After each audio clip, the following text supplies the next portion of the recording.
Então, muito boa tarde a todos e a todas. Eu não me vou alongar nos cumprimentos, cumprimento todos os presentes e, sobretudo, todos os agrupamentos de escola, a Câmara Municipal, enfim, todos os que estiveram envolvidos nesta dinâmica de hoje, não é? Que fizeram isto acontecer. E, de facto, é muito bom ter toda a comunidade de Évora aqui presente nesta sala.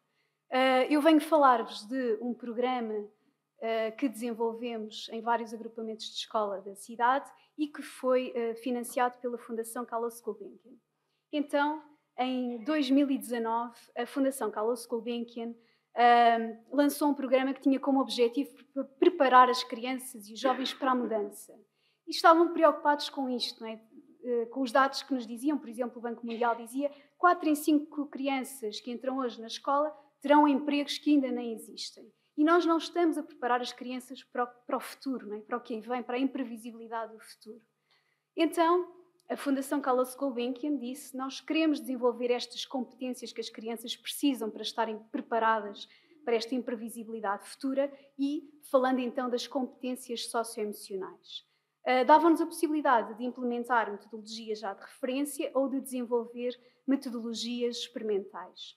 E então, aqui a equipa da Universidade de Évora, uma equipa multidisciplinar com docentes de vários departamentos e de várias escolas, em parceria com os agrupamentos de escola Manuel Ferreira Patrícia, André de Gouveia e o Centro Social Paroquial Nossa Senhora de Fátima, e ainda com a APEI, portanto, reunimos e preparámos aqui uma candidatura.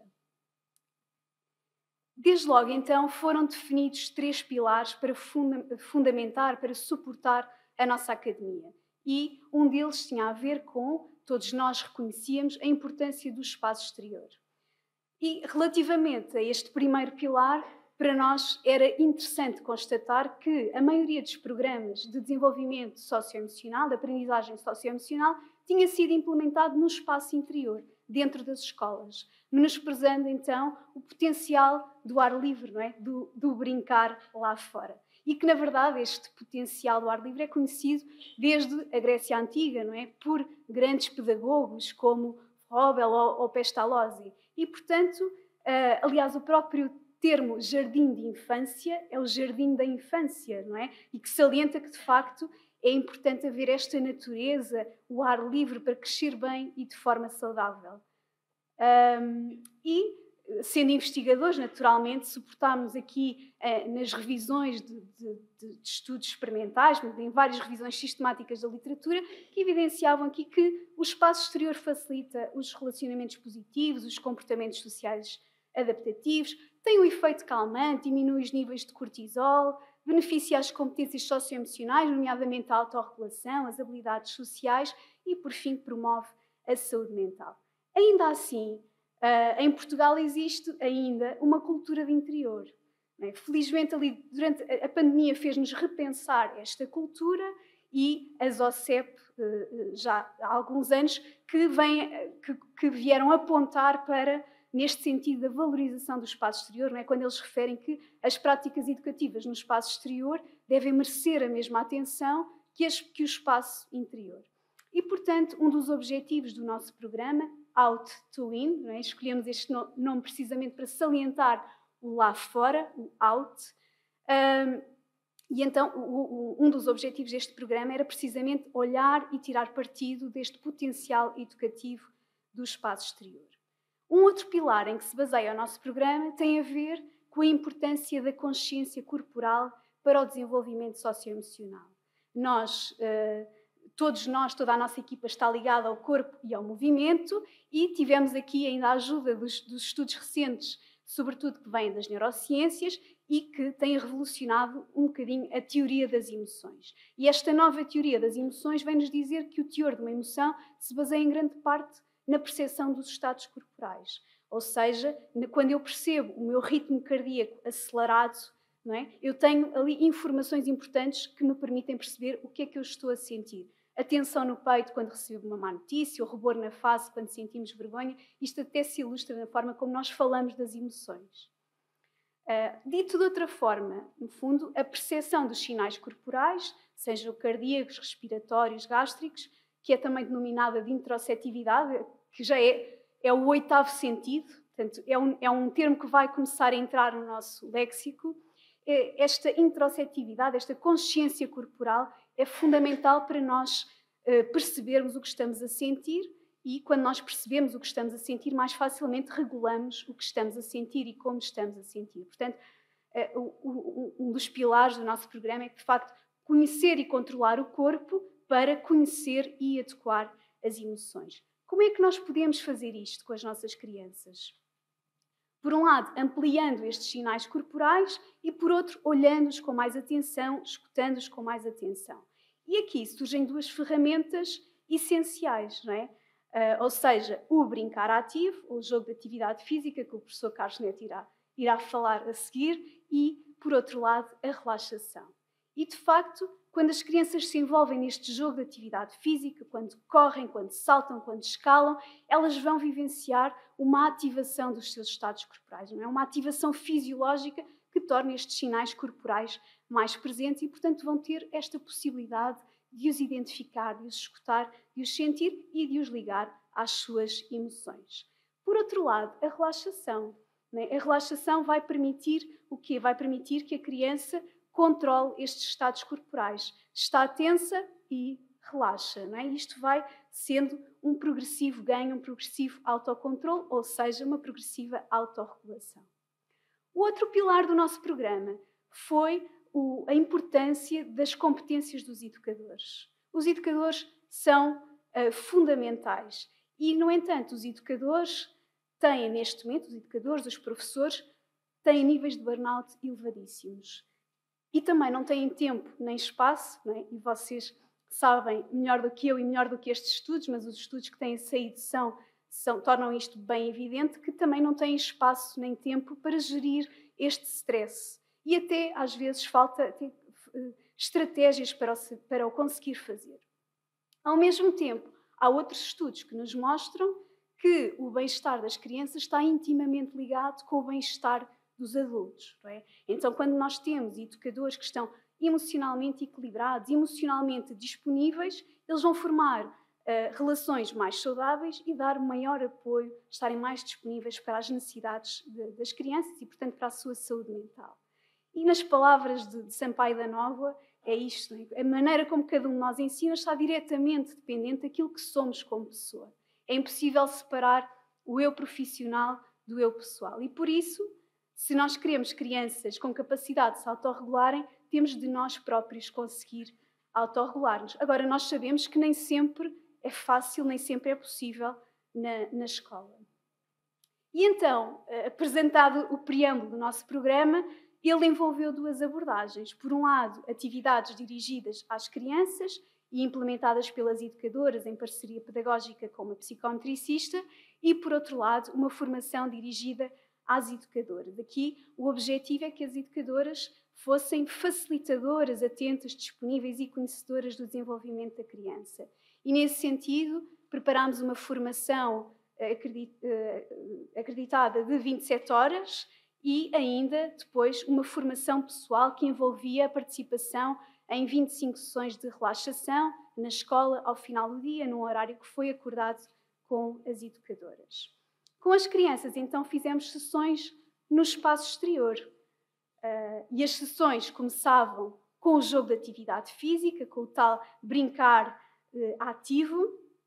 Estas atividades de jogo de exercício eram apresentadas sempre numa perspectiva semidirigida, ou seja, pretendia-se que houvesse no início uma exploração e uma consciencialização dos diferentes movimentos corporais, rítmicos, expressivos, sempre num contexto de liberdade, de exploração.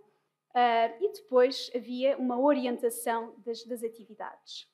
Depois, num segundo momento, havia atividades de relaxação lúdica, ou seja, se no início havia uma maior atividade, uma maior ativação corporal, depois começávamos a diminuir esta ativação corporal e envolvendo aqui atividades como alongamentos de diferentes segmentos, jogos de observação e controle da respiração, de tensão e descontração muscular, no fundo, atividades que permitissem à criança dirigir a sua atenção para o seu corpo para que progressivamente aprendesse a controlá-lo.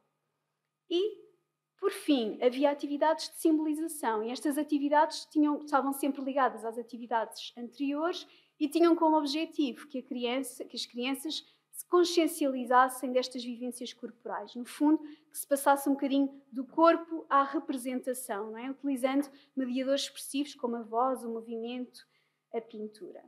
Como eu disse no início, a importância da consciência corporal para as competências socioemocionais foi um dos pilares do nosso programa. E então, ao longo das sessões, em todas as sessões, havia momentos em que parávamos. Ou seja, vamos parar e vamos perceber como é que o meu corpo está hoje. Ouçam o vosso coração. E os vossos músculos, como estão? Estão rígidos, estão moles? E a temperatura da face? E, naturalmente, isto ia mudando ao longo da sessão, não é? Porque se havia uma atividade muito intensa, de repente as faces estavam vermelhas, havia mais calor. Se havia uma atividade de relaxação, de repente os músculos ficavam mais moles. E, portanto, havia aqui uma orientação da atenção das crianças para o seu próprio corpo e para perceberem como os seus estados corporais iam mudando ao longo da sessão.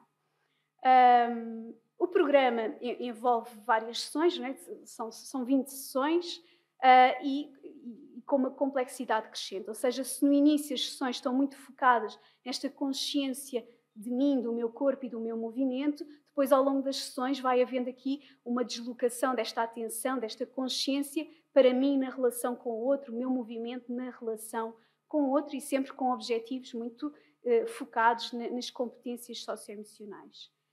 O Altoin foi implementado em 4 jardins de infância, envolveu muitas crianças aqui da cidade de Évora e muitas educadoras a quem agradecemos imenso, porque os resultados que vamos apresentar a seguir não seriam estes resultados sem elas e sem o compromisso que elas tiveram com este programa. E isso foi notório desde o início, desde a formação, às sessões de relaxação, à intervenção com as crianças. Isto foi de facto uma parceria muito forte e muito interessante. Os resultados da nossa academia foram muito positivos, de tal forma que a Fundação Carlos Gulbenkian contactou-nos para que sejamos agora uma academia de referência. Portanto, houve de facto resultados muito positivos e que nos dão garantias de que este programa é eficaz. E podem ver aqui nestes gráficos, não é? Temos aqui a verde o grupo das crianças que participaram neste programa e a amarelo as crianças que não participaram neste programa, mas que depois no final do ano letivo participaram também em sessões semelhantes. E de facto o que vemos é que as crianças que participaram nestas sessões ao longo do ano letivo tiveram aqui ganhos ao nível de competências emocionais muito importantes, como por exemplo compreender as emoções, fazer uma relação entre as expressões faciais e a emoção propriamente dita. Aumentaram também a empatia e reparem que as crianças do grupo de controle, portanto do grupo que não participou nesta intervenção, diminuíram os níveis de empatia. Ou, por exemplo, a sociabilidade ou a autorregulação, e aqui, reparem, nos ganhos foram realmente impressionantes.